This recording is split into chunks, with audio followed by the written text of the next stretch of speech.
Hey everybody, Hoosier Jedi here with another review for you. This time I'm talking about episode 2 of Total Drama All-Stars called Evil Dread. And again, we got another really solid episode here. This one's, I think, a little bit thinner on the characterization, kind of zooming back in on the more just the more action challenge kind of aspects of Total Drama, which, that kind of makes sense. We kind of want to find that real balance between the characterization and the guys running around doing the crazy challenges.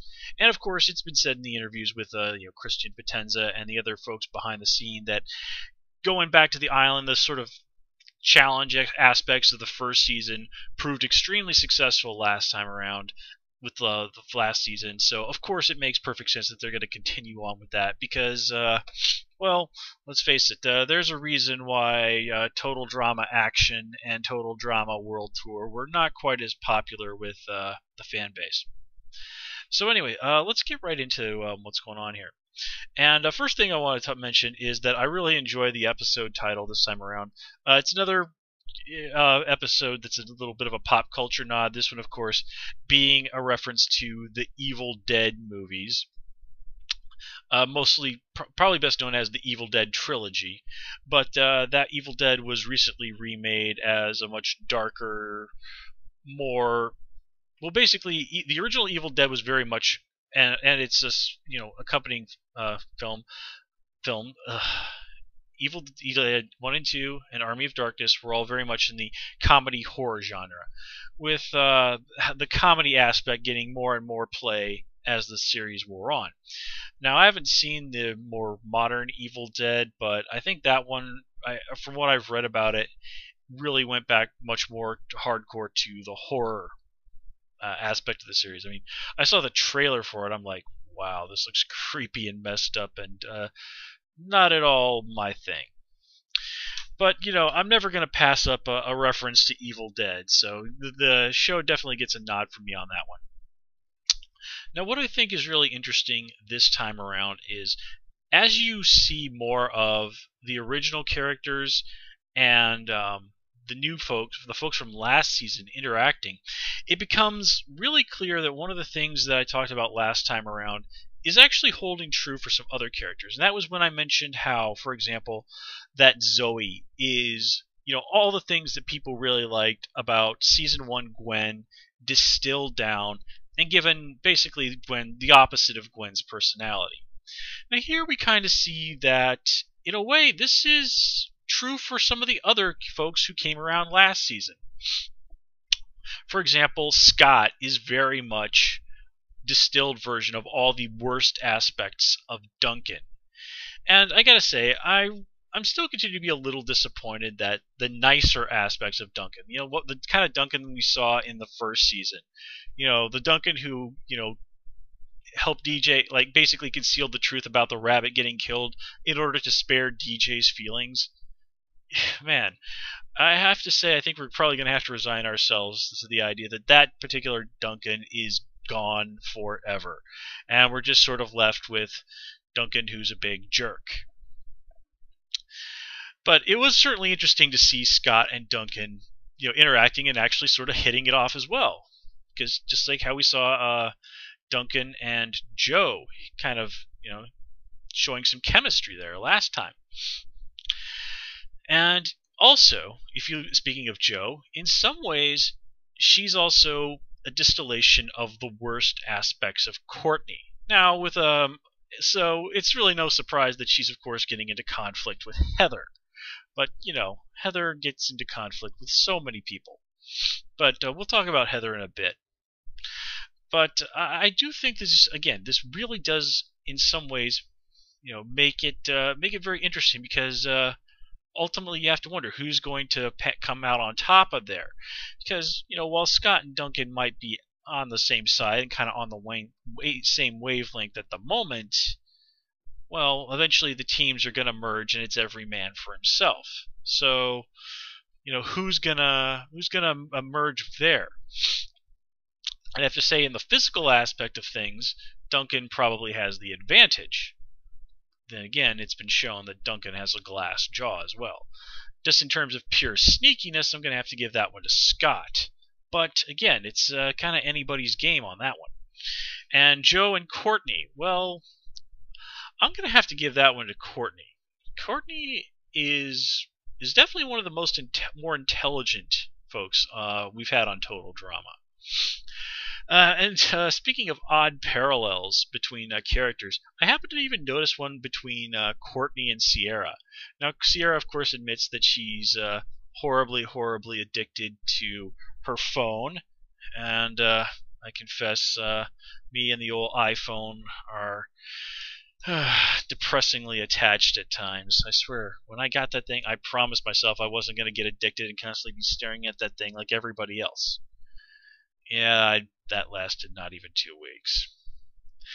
But if you remember, it was, season 3 when Courtney was constantly on with her PDA or whatever, texting and getting a hold of her lawyers. No, it wasn't her PDA, it was like a BlackBerry, if I remember right. Yeah. Wait, a BlackBerry is a PDA. Well, you get what I'm saying. So it was sort of interesting to see just such completely opposite characters having a little thing in common. Although, again, this kind of does show us that Sierra, in terms of her characterization, is seriously backslid. Where, like I said, last with World Tour, she and Cody seem to have agreed to just be friends, and here she's back in full-on obsessed with Cody mode, and just coming across as, frankly, depressingly one-note. And you see, I actually quite liked Sierra in World Tour. I thought she was a really nice and interesting addition to the cast, and frankly, I just liked how she was really there mostly to sort of poke fun at Total Drama fans. I think fandom tends to take itself far, far too seriously, and some people just absolutely flip out if creators ever poke fun at the fans, even just a little bit. And given just the absurdity that is so much a part of fandom, seriously, guys, life is short. Always remember not to take yourself too seriously, because guaranteed, most people in this world don't take you as seriously as you take yourself. Oh, I almost forgot. Just speaking of Scott, I love how he immediately brings up the possibility of throwing challenges. The classic Scott maneuver. But anyway, let's move on. Now, Matt House, I believe, is the name of the guy who's doing the new voice of Alejandro, which I didn't get to mention last time around because we didn't really see too much of new Alejandro. But I have to say, he is a really good choice. His voice is pretty close to the original, and I was actually halfway through the episode before I even remembered, like, oh wait, yeah, there's a new guy doing the voice of Alejandro. So he's definitely has captured Alejandro's personality well. And of course we see that with the whole pretending his legs don't work, that Alejandro is certainly up to his old tricks. We see him macking on Gwen. She even says, I know he's evil, but oh, those eyes. But I have a feeling Alejandro is not going to be quite so successful as he was in Season 3 when he was able to mess with Lashana and Bridget and Courtney and Heather and pretty much all the girls. Except Sierra. There, her love for Cody granted her basically immunity from Alejandro's charms, and that's certainly not gone away, so that is an advantage for Sierra there. And I definitely did like some of the nods back, like with the challenge of creating landmarks that we saw in Total Drama World Tour. A very nice little bit of continuity there. Speaking of continuity, here's one that I think you guys might have missed, but when the laundry bomb exploded, and Chris called it Chef's Laundry, the underwear that landed on, Sam's face? Kind of pink-purple with the skull on it? That's the underwear Gwen was wearing in Season 1 when she got her skirt ripped off during the mountain climbing challenge. So, first of all, you have to wonder why in the world Chef happened to have those. Probably better not to speculate on that one. But still, really, really cute touch there. I really liked that one. Now, our main development in terms of characterization is going on, I think, with Mike and the revelation that he has some sort of buried personality that we've never seen before, and it's called the Evil One. this sort of feels like very cliche stuff for characters who are presented with multiple personalities. But, you know, what the heck. I'm willing to see where it goes. But I don't really have huge expectations for that. I don't think that's going to be a strong element this season. But it was certainly nice to see him and Zoe kind of interacting a little bit. You know, their relationship is still, I should say, is still pretty cute and charming, and I'm really continuing to enjoy it. And yeah, I don't really have too awful much. I'm a little disappointed that you know, Sam and Cameron have really not gotten very much focus. I mean, you know, Sam was a part of, to some degree, of what was going on, but in terms of characterization, no. Actually, I think after Mike, I would really have to say that Gwen is the one who's coming out best in terms of characterization here. You know, she is really continuing to just sort of really be miserable with the fact that she's been put on the villainous vultures, the fact that she is viewed, and she's even getting lectured by Chris on her quote-unquote villainous antics, which of course were really an accident, with getting that garbage all over Courtney. And again, this is really kind of in keeping with what was going on with Heather in World Tour. Now, I don't really have a huge amount to say about what's going on with Heather. Her relationship with Alejandro was sort of lightly touched on, but I'm honestly a little bit disappointed that we didn't get to see more of that. You'd think that these two would have more to say to each other after everything that has happened. But sadly, Total Drama has not always been terribly consistent with its characterization. I mean, you heard me complaining just a little while ago about how Sierra had sort of backslid with her obsession with Cody, even though that really doesn't seem very in keeping with where she was as a character the last time we'd seen her.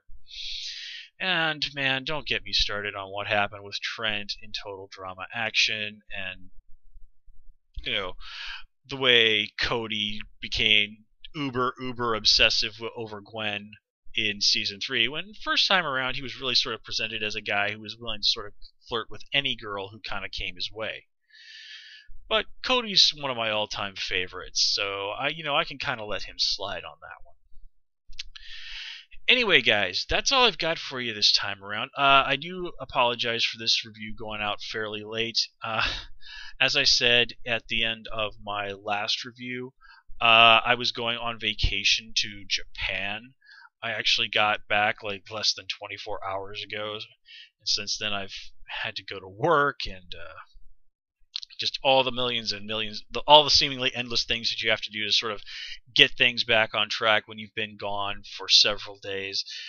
And yeah, but I should have the review for the next episode up pretty quickly after it comes out. I am super excited to see what happens next this season.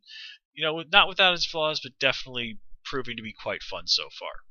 So anyway, guys, that's all I've got for you this time around. Until next time, take care and have a good one.